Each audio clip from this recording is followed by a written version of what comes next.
MarkRogersTV running down positional units across the country. We make our way to the Big Ten and stop at Northwestern, a 10-win football team despite passing for just about 1,100 yards total last season. We bring in Zach Pereles from inside NU to help us break down the wide receiver core that is going to need to produce a little bit more this year, Zach. So thanks so much for joining us. And it really is a microcosm of the situation and really shows us something when there are so many guys being brought from other positions to wide receiver to try to help out.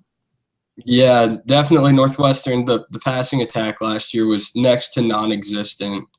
And then you mentioned the three guys coming over. You have Stephen Reese and Marcus McShepard, both former defensive backs. They're moving over out wide to wide receiver. Marcus McShepard is kind of looked at as a guy that can contribute this season immediately. Really quick guy, very solid in the corner at the corner spot last year. They're excited to have his athleticism at wide receiver this year. And then Solomon Vault moving to wide receiver from running back. Solomon Vault, really good pass catcher out of the backfield last year. Good hands, had a fantastic almost catch against Minnesota that wound up being overturned. But they're really excited about what both Vault and McShepard can bring athletically to that wide receiver core. Christian Jones is a player that most Big Ten fans are familiar with. The numbers were not eye-popping, 23 catches, a couple touchdowns, but a key reception and score against Penn State in a victory there at home. Mike McHugh, 16 catches for $160. He's gone off the roster as well. So you've got Austin Carr, who, again, the numbers aren't going to be huge, but 16 receptions, a couple touchdowns, big game against Illinois for him. Flynn Nagel, a top 100 wide receiver, according to ESPN from 2015. How do those guys play into the mix? Austin Carr is definitely going to be that number one guy, and that's almost probably a little bit of an indictment of the wide receivers. Austin Carr, former walk-on, very good hands, really catches the ball well. He earned a scholarship before last year and really became their best wide receiver.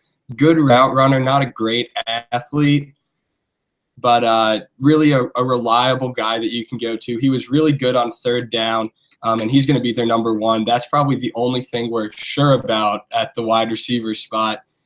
Flynn Nagel, he's coming back from a major ankle injury.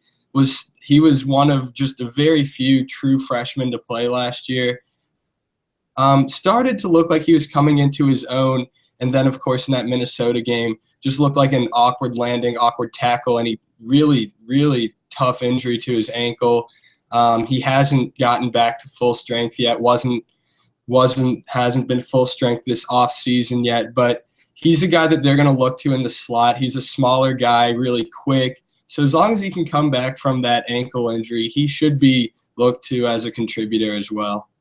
Yeah, considering you had a freshman quarterback, it's still astonishing to win 10 games in the Big Ten, get to a pretty major bowl game, finish in the top 15 to 20 in the country, despite that lack of production in the passing game, because it really puts the offense in a bad position, puts the defense in a bad position. So coming into this season, the numbers aren't going to be huge. You're not going to go from throwing for 1,000 yards to a 4,000-yard passer. But what would you like to see out of this passing game that's going to show you that there's some progress made that may give you a chance against some of the bigger teams on the schedule?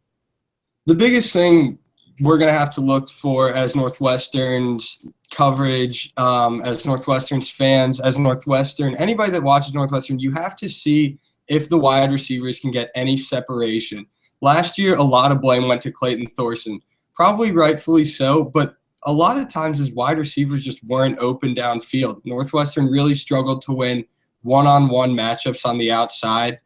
So that'd be the one thing that I'd look towards. Northwestern had to run the ball a ton. I mean, Justin Jackson was like top 5 nationally carrying the ball in terms of number of carries. They're going to have to find a way to air the ball out a little bit. Hopefully they're trying to get more athleticism at the position with Vault and with McShepard. So I think the biggest thing to look towards is, are those guys going to be able to get separation, even running basic routes? Can they beat their guy on a slant or an out route? And then once you can get those to work, then you can hit on the longer stuff, the stop and goes, and fly routes, things like that. So will that athleticism translate to winning one-on-one matchups?